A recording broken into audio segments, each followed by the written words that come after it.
Hey guys, literally just went on t-shirt and it's literally cold out. But whatever, it's kinda cold out.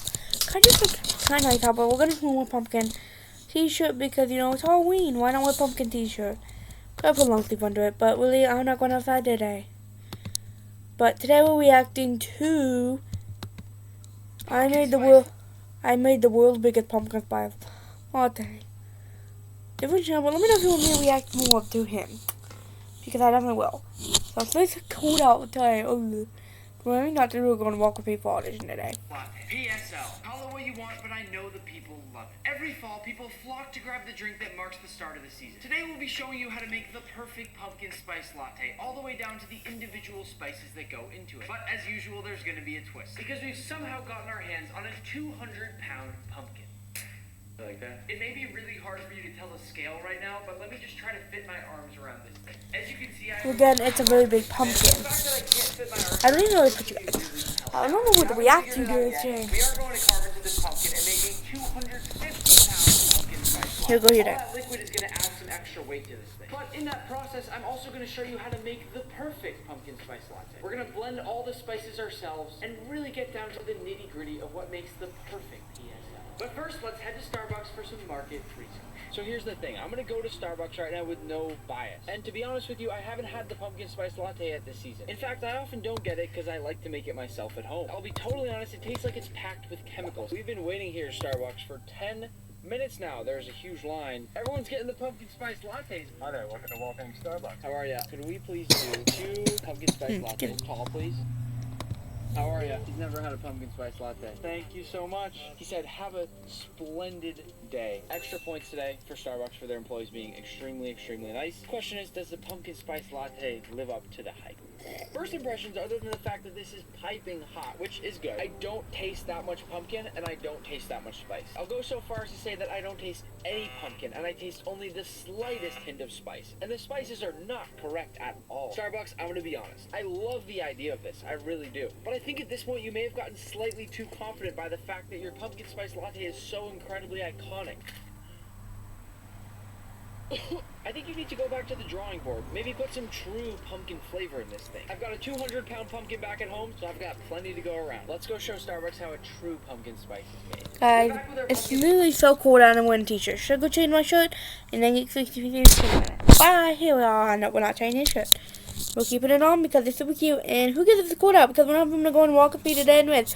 We're filming it tomorrow on the weekend, Sunday. I'm more excited than ever to show Starbucks how it's really done. In fact, after taking just a little drink, I looked inside my latte and this was floating on the top. Evidently, that's the little bit of pumpkin that's in there trying to escape the rest of the drink. We need to do better. It's time to make the 250-pound pumpkin spice latte.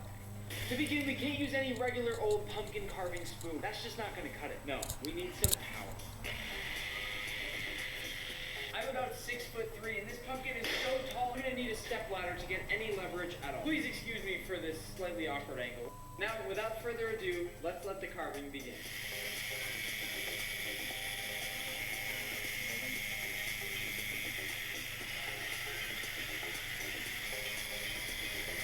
Our pumpkin lid is finally pretty loose, and I have one more little bit to go. And then it's finally time to wedge out that top. And can I just say that, not surprisingly, this is the thickest pumpkin top I have ever seen. I mean, this thing's easily a foot tall. Now, at this point, it's all about digging out those guts. They all seem to be super light and almost kind of fluffy. It smells terrible. But we're going to keep digging in and make a giant pile on the table next to us. After all, we need this whole thing. We usually for fall reaction videos. And here's that for like trying fall snacks. I can do a day in the life fall edition. I can do what I eat in a day fall edition. I can even do a get ready with me fall edition, a fall morning routine, and a fall night routine. Trying Halloween candy. That's about it. Trying Halloween candy. Yeah. Let me know what you want to see this year. Fall 2023. 2023. Let me know because I can definitely do. I'm gonna do a lot this year for fall. You might see me every weekend. Who knows? But maybe. Thing hollowed out to be able to make our pumpkin spice latte inside it. In addition to the biggest pumpkin I've ever seen, these seeds are also massive. Now that we've cleared out a whole pumpkin, it's got a really loud echo.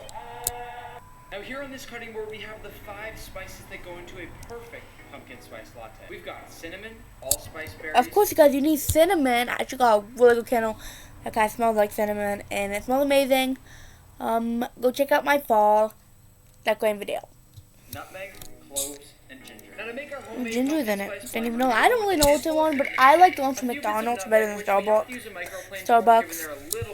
That's just me. Yeah, Starbucks. I mean, McDonald's is really good. Shaved nutmeg before, the inside looks like a truffle. Then a handful of freeze-dried ginger, a few cloves, trust me, a little goes a long way, a few allspice berries, and lastly some Osmo pumpkin spice salt, which will be available on October 28th. Now we pulse it all up. I'm telling you right now that this pumpkin spice seasoning right here will be unlike anything you've ever smelled before. Actually smelling something real like this that's just been ground down from its basic elements is unbelievable. It's one of those experiences with food that most people will never have, but that's so incredibly simple to do. At this point, we can't possibly get enough milk to fill this entire pumpkin, so instead we'll be using water and milk powder. But first, it's going to take a lot of water.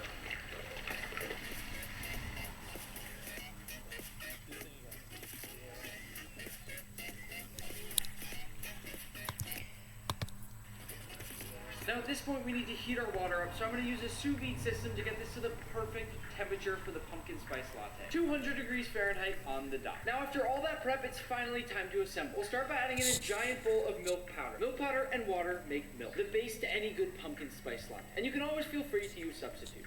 Next we'll go in with a nice big stream of white sugar, then a big heap of pumpkin puree, fresh from our big old pumpkin. Then we'll add in a big handful of brown sugar, then a generous amount of our beautiful fresh pumpkin spice. Of course, the most important ingredient in this whole thing. Then a bunch of freshly made steaming hot coffee. And then it's time to whisk it up. Why did you give me a mini whisk? It really doesn't get better than whipped cream on a good PSL. Just layer that baby up until you have heaps and heaps of it. Here's my theory in life. You can never have enough whipped cream. It appears our pumpkin is cracking under the weight of all this, and it makes sense. That's why you should never try to make a 250-pound pumpkin spice latte. We'll finish the thing off with a bunch of pumpkin spice, and our pumpkin spice latte is complete. To finish things off, we have to try this. After all, the only thing worse than making a bad pumpkin spice latte is making a 250-pound bad pumpkin spice latte. I'll go right in with my ladle and grab as much as I can. It turns out the amount of whipped cream on top is so thick that we actually can't scoop in to get any of the pumpkin spice latte. This might be the worst idea we've ever had, but instead we're going to try to tap it. Oh, it worked! Plan B, the pumpkin tap was a terrible idea. This looks so bad. The tap wasn't the best idea in the world, but it's good enough that we can easily just fill up our little mini pumpkin cup. Ultimately, I think our 250-pound pumpkin spice latte was a success, especially now that I have it in a much more manageable, tiny little mini pumpkin cup. But the real final test is the taste test. Ooh, taste test. Here's my final takeaway. I'd like for it to be a little bit more rich and creamy. Perhaps that meant just adding a little bit more heavy cream into the actual base mixture. Given that this pumpkin spice latte is in a massive, massive pumpkin, I'm really happy with how it turned out. In fact, I wouldn't be all that surprised if you see a few fairs next year having pumpkin spice lattes served out of their giant pumpkin. Don't forget to toss a like on the video and subscribe. Okay guys, that's all for this reaction video. Hope you enjoy what the fall videos you want to see. Bye.